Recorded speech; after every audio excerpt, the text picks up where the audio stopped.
این در 10 روز اخیر دومین سفر آقای شاه محمود قریشی به کابل است. وزیر خارجه پاکستان امروز دوشنبه در کابل با رئیس جمهور و شماری از مقامات بلندپایه دیگر دیدار نمود.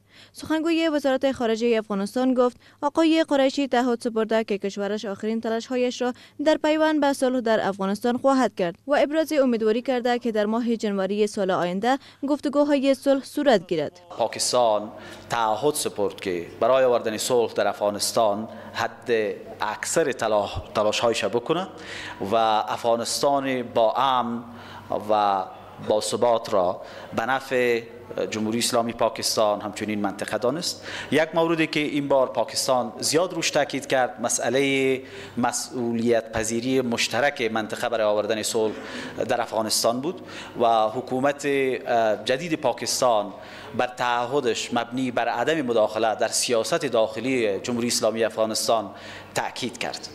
این در حالی است که پاکستان همواره در سطح بین المللی متهم به داشتن نفوذ با طالبان، حمایت از آنان و صادق نبودن در همکاری ها با پروسه صلح افغانستان بوده است. اما اسلام آباد این ادعا را همواره رد کرده است. سخنگوی وزارت خارجه افغانستان گفت که آقای قریشی بعد از افغانستان به کشورهای ایران، روسیه و چین سفر خواهد نمود.